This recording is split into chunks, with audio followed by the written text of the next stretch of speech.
Welcome to Unscripted, the AMCP podcast, a look inside managed care pharmacy. There may not be a more nuanced topic than vaccines these days. It's confounded by the complexity of balancing personal choice with societal benefit, and it's a central topic when thinking about how science and politics have collided in recent years. Welcome to Unscripted, the AMCP podcast. I'm Steve Colusi. I'm the principal consultant with Colusi Consulting and a managed care pharmacist by background. In this episode, we'll be covering various aspects of vaccines with two experts, Ria Westergaard, Head of Commercial Strategy Intelligence Solutions with Evernorth Health Services, and Rekha Lakshmanan, Executive Director, the Immunization Partnership. Welcome, Ria and Rekha. Hi, thanks for having us. So good to be here. So before we get started, I want to highlight that we're recording this on March 24th, 2026. Now, normally we don't point out the date, but because this topic is moving so quickly, I think it's important that we highlight exactly when we're having this conversation to give you context as to what we're talking about.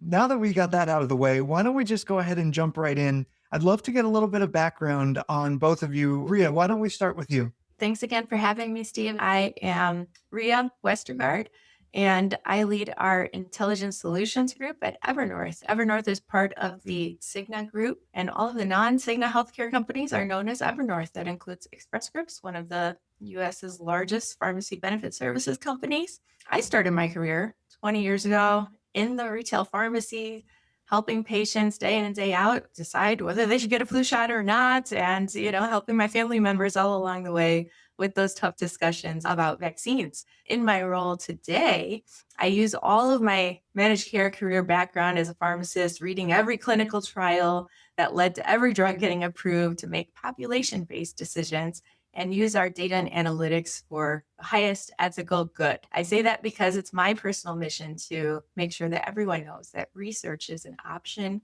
and what research can do for you individually.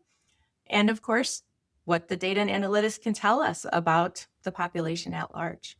Fantastic. And Rekha, how about you? Sure. Well, thank you as well for having me on today's podcast and getting to talk with Ria again. I'm with the Immunization Partnership. We are a mission-oriented organization based in Texas and advocate on behalf of children and communities to ensure they have access to vaccinations to prevent illness and suffering caused by vaccine-preventable diseases. And my career started off in the corporate sector. I was in the private sector for many, many years and then had a career earthquake and really wanted to make an impact and affect change so people can be fully educated about vaccines.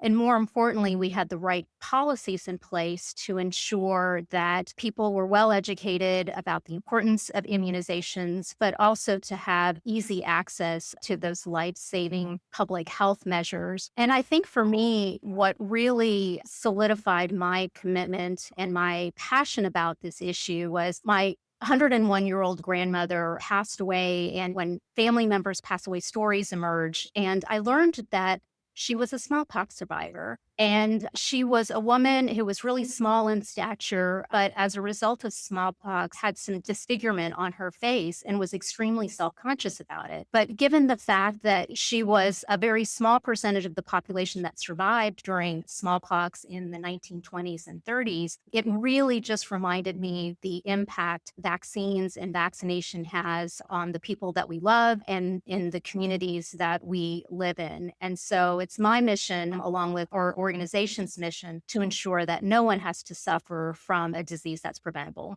Wow, I very much appreciate the personal ties that both of you have to this topic. And it's one that really impacts just about everybody, whether they're making the decision for themselves or they're impacted by the decisions of others. So I want to start out by giving a bit of background as to why we're talking about vaccines. As part of the AMCP Foundation Research Symposium, participants discussed key problems that contribute to inequities in care delivery. So for 3 of the 4 topic areas that were discussed, the problems were multifactorial, suggesting that there really wasn't one overarching theme and there wasn't really one easy solution. Now, the 4th area was vaccines, and we talked about this at the symposium that rebuilding trust was the sole problem that needs solving urgently today. And so, Rika, I'm going to come to you first. Can you please talk to us a little bit about how we got here and where do we go from here as a society? Yeah, I mean, I want to point out that vaccine hesitancy has been around as long as vaccines have been around. We can trace it all the way back to when smallpox vaccine was introduced to the general public in the late 1700s. And so there's always been this undercurrent of questioning. There's also been, you have a group of people who try to take advantage of situations and instill fear in people. But I think at the end of the day, it's really important to remind ourselves that most families in particular still vaccinate their kids. I think where we started to see an acceleration of this skepticism, or rather the turning point or the pivot point, was really around the pandemic. Like I said, we've seen this hesitancy over the years. When we faced the pandemic, I would say that there were opportunities to communicate the actions of our local, state, and federal governments a little bit better to help the public understand exactly what was going on and how we were trying to respond to this 1 in 100 year event. And as a result, we started to see a lot of questioning and a lot of skepticism, and people who were concerned about what the government was doing related to some of the public health mitigation strategies. And I think it just ended up being a confluence. And so what we're seeing now is sort of this melding together of people who have been activists against vaccination, really taking advantage of the situation, taking advantage of people's fears and concerns, and using it to their advantage. Yeah, that's really interesting. And I certainly think that social media has contributed to this in some form or another in terms of the social media feeds feeding you. You watch one video about vaccines, and now your entire feed is about vaccines, right?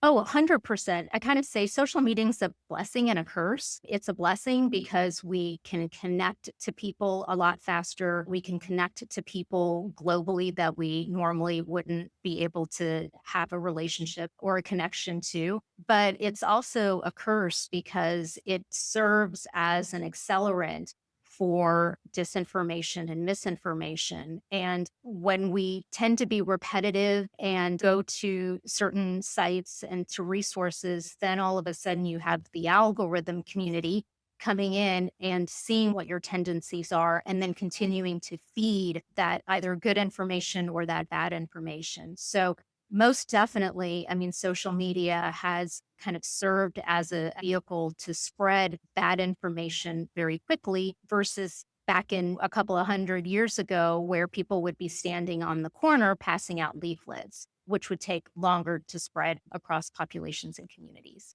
Absolutely. Yeah, really good point. And then it's not only social media, right? It's also politics. So, how have politics contributed to the spread of misinformation and amplified that anti vaccine movement? I wouldn't say it's politics directly. I think it does go back to certain people being opportunistic. So when we're looking at state policies, for example, and as I said, our organization goes and advocates at the state capitol for good, sound vaccination policies. We've been very fortunate over the years to pass good policies to improve access, to improve data collection. And in our state, we couldn't have gotten that done without bipartisan support. We have to have both parties come to an agreement on that piece of legislation. I think what has changed, though, is there is some perception of divide because it goes back to what is the ultimate goal of an elected official? Well, their goal is to get reelected. And so we're seeing vaccines, one being a little bit of a tin can that's getting kicked down the road in terms of that culture war. And so that's where we've seen policymakers take advantage of it because there is a subset of people that in this case vote in primary elections, and in primary elections certain cultural issues are the hotbed, and now vaccines have kind of gotten rolled into that. I will say though that when you look at some data, for example, recently there was polling data surveying Maha supporters, and one would think that MAHA supporters don't support vaccines. Well, actually, the data shows the opposite, where about 80% of MAHA supporters support vaccines. And so I think it's really important to try hard to tease out a lot of the noise that we see both through social media, that we see sometimes even through traditional media, because when you get right to it, when you get into the communities and you're having those one-on-one conversations, just like people are concerned about, can I afford groceries? Can I afford my rent? The other question is, can I afford my healthcare and can I get good access to healthcare? And vaccines are part of that conversation. Yeah, that's a really important point. Thank you for clarifying. It's not necessarily the politics that are leading to these confounding views. It could be opportunistic individuals who are seizing that opportunity that they have the stage. And I also do want to point out for the audience, MAHA meaning Make America Healthy Again movement, right? Yep. Yeah. Okay. Thanks for clarifying that. Yes. Yeah, no, of course, of course. And vaccines keep people healthy. So, hey, Yeah, yeah. And you're pointing out a really good point that there's concerns about affordability in general. And there was a recent survey that came out that highlighted that the primary concern when people say that they're worried about affordability is as it relates to healthcare costs. So I think this is an important discussion that we continue to talk about the data, right? And so, Ria, you live in the data. Tell us all about this data. With such a large data set at your disposal, how is data being used to inform practice, specifically as it relates to vaccines? We follow the trends very closely. If you were to come to the New Jersey Evernorth lab, you would see giant screens with real-time monitoring of vaccine rates. There's one that focuses on flu shots and looks at the rates of influenza infections versus the rates of vaccination, and tend to see some trends that are consistent year over year. And it's also unfortunate, but this is what points us to the opportunities. We do see some disparities at the regional level. Overall, the South is vaccinated at a lower rate than the national average. People who live in rural communities are less likely to get vaccinated than those who are in more urban communities. And so this points to access of care. And I like to point this out because, as we alluded to earlier, there is this sense that there's vaccine hesitancy, but it's not always someone being, quote unquote, an anti-vaxxer. It also could just be a lack of access or a lack of urgency. If someone is working multiple jobs, doesn't have time to get to the place of care to get the healthcare they need. And that's why it's important at the community level to really dig into the challenges that the communities are being affected with and how to really solve those challenges. And Rick, I love how you explained that and gave the stats. 80% of people are in support of vaccines, and it is the spread of misinformation, the disinformation, those social media feeds that really amplify the voices of the minority or the few that might have those anti-vax tendencies. But what we tend to see at the population level, covering up to 1 in 3, 1 in 4 Americans for their pharmacy and healthcare benefits, is people are getting vaccinated. Unfortunately, we saw a drop over the last few years. Year over year, there's less people as a whole getting vaccinated, but it's not going to zero. It's not that we're completely missing the mark. And with that, again, we dig into the social determinants. What is driving the lack of access or any disparities that could have an impact? And one of the biggest disparities that we see is education. So this also has a correlation to the South. And this gets at really needing reliable resources, understandable resources that the community can be helped with to understand the science and understand why vaccines are important. Yeah, I think that you raised such a good point about there are certain groups, there are certain indicators perhaps that will help predict whether somebody will be vaccine hesitant. And it's not just their political views, right? And I think that's a really important take home is that if you get lost in your social media feed, let's say, and you believe that this is the norm, then you may be missing out on that bigger picture.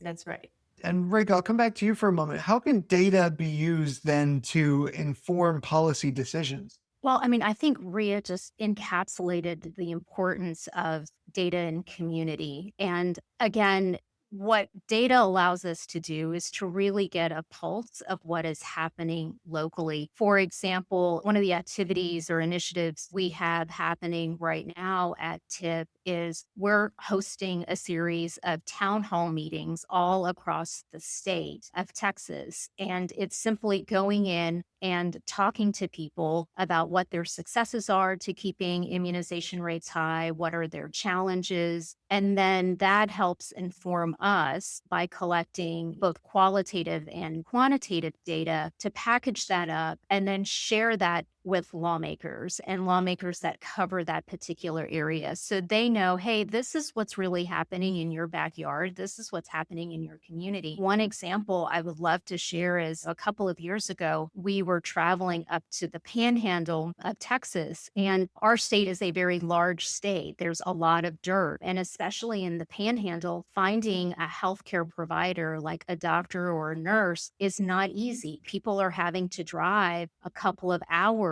outside of their hometown to go and seek health care. However, the local healthcare provider that was close to many people were pharmacists. And we didn't really understand or discover that until we actually got into the community and we were talking with people when they would tell us, well, I'm having to drive 50 miles or 100 miles to get to a primary care provider, but my local pharmacist is right here. And I really wish that I could get my vaccinations there. And so that information, and while it perhaps wasn't numbers oriented, it was information that we gathered and we were able to go back to decision makers to let them know, hey, this is what your community is saying and is needing. And as a result, we were able to suggest and recommend some policies that got implemented. So I know that's a little bit of a long explanation, but I think that's a really good example of how localized data informs decision makers and then hopefully translates into good policies for many people.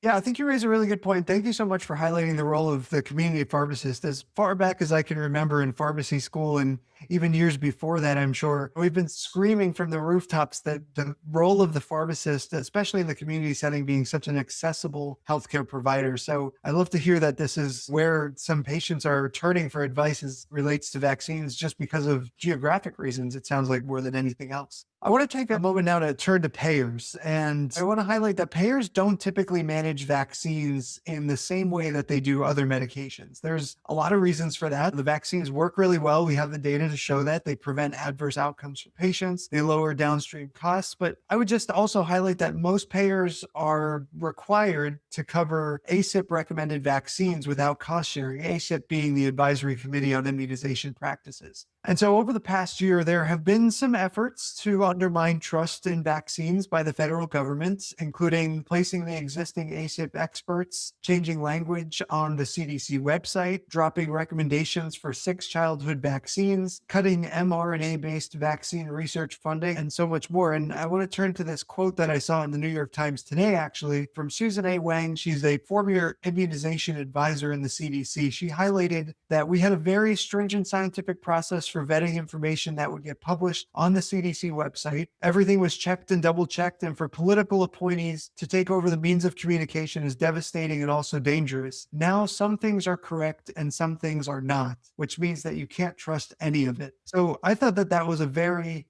important quote. And I think it's really important to recognize the payer aspect of this. So Ria, I don't know if you can talk about payers globally, but at least maybe from your organization perspective, how are payers responding to the changes in these ACIP recommendations? Sure, I can certainly speak to Evernorth. Our approach is evidence-based always. It always starts with the clinical evidence. I mentioned in my intro, I started my career reading every clinical trial that led to drugs getting approved. And that is how all coverage and prior authorization, step therapy, quantity limit decisions are made by a clinician first and foremost. And so I wanted to clear that up. And then any decisions that are made further downstream related to whether a drug is on the formulary because there's 2 similar ones, that happens after the initial clinical evaluation was all of the safety and efficacy information. And that being said, regardless of the recent news and policy changes and political events that have happened, these vaccines are safe and effective. And there's evidence to show that they work, and therefore they are covered. There have been no coverage changes based on any of the policy changes, based on the different committees or being dissolved or reinstated or any of that, because the underlying evidence didn't change. It still exists. Earlier, you asked a question about how has politics changed a lot of this. I mean, I tend to assume positive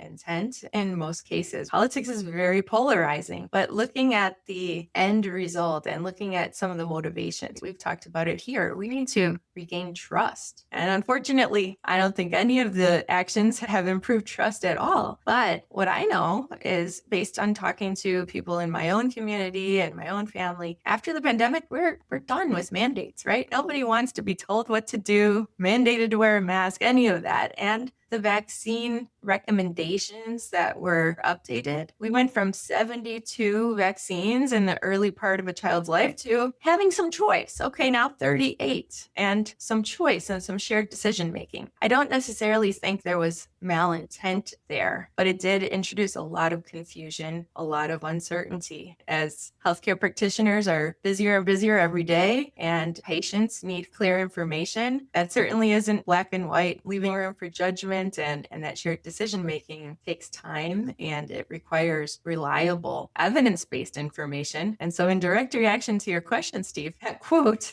saying that you can't even trust the information on the CDC website is scary. And I believe true. I looked at it. It's not been updated since October. And that means there's not the latest information there. I think you raise a really good point. These decisions are made based on evidence. And so from everything that I've been seeing, I completely agree with you that payers, while they may be mandated to cover those ACIP required vaccines, if the ACIP shrinks, I don't foresee, and I have not seen yet, that payers are reacting to that necessarily in a way that maybe the general public might expect, which is, oh, we don't have to cover it, so we're not going to cover it. Instead, I'm seeing that payers are reacting by saying, we're going to continue covering it because the evidence supports it. And so, Reka, I'll come to you next. How are other organizations responding? If you look at, for example, what the American Academy of Pediatrics has done, is they have been following the evidence and what has been gold standard for decades, which is continuing to adhere to the immunization schedule, where we have an opportunity to protect children against more than 16 different types of diseases. And so, again, when that first pass of changes happened with the CDC immunization schedule, it really wasn't rooted in any new evidence to make that change. And that's why we're seeing a lot of other organizations saying, well, we're looking at the science, we're looking at the evidence, and we're going to continue to do what we're doing. I think one thing I would love to add to what Rhea said about the payers not making any changes, I think that's a real opportunity and a message that needs to be reinforced with the public, because when we're out in communities, there are questions. There are many people out there. As we talked about, the majority of people are still vaccinating their kids, for example, but real concern about, okay, with all these fluctuation and changes, well, what does that mean? Can I get access? If I go into my doctor's office or if I go to the local pharmacy,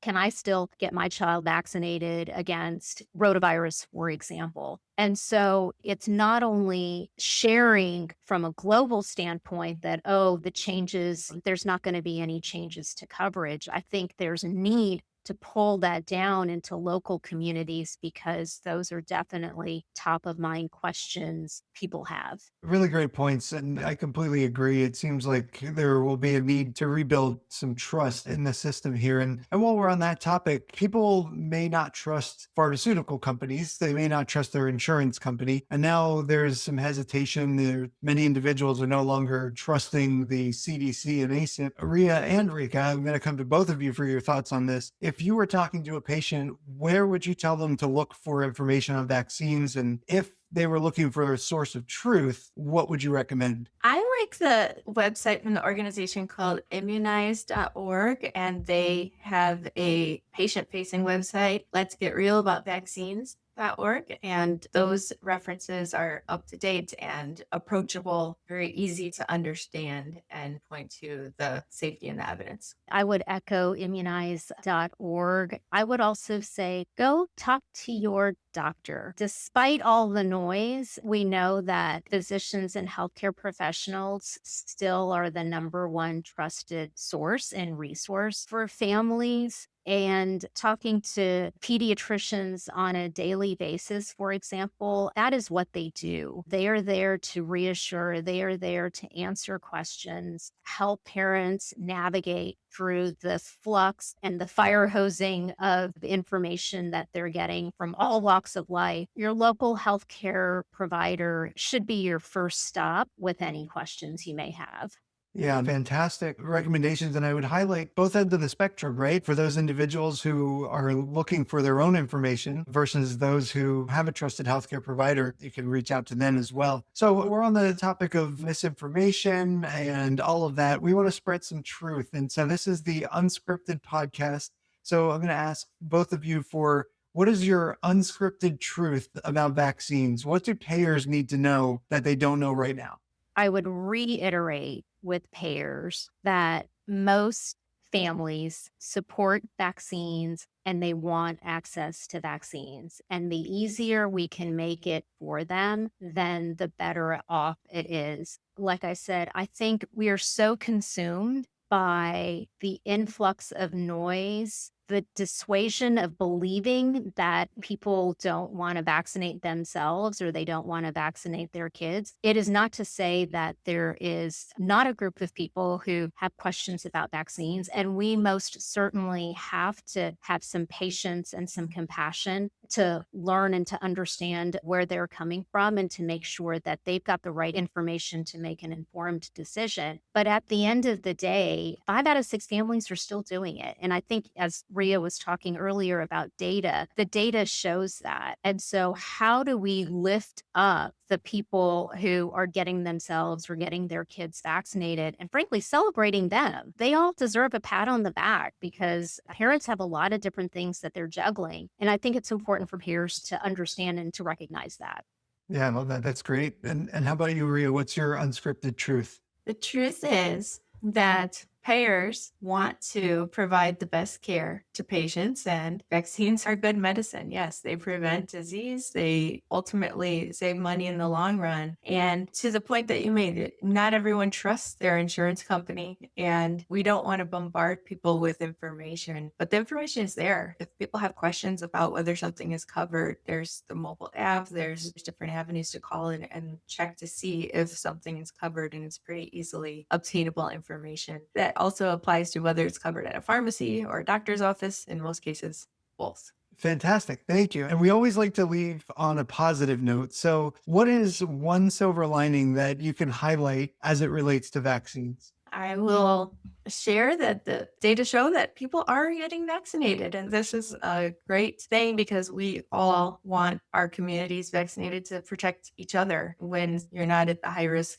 where you're not able to get vaccinated, you're protected by those around you. And it's something that we all want to rally around.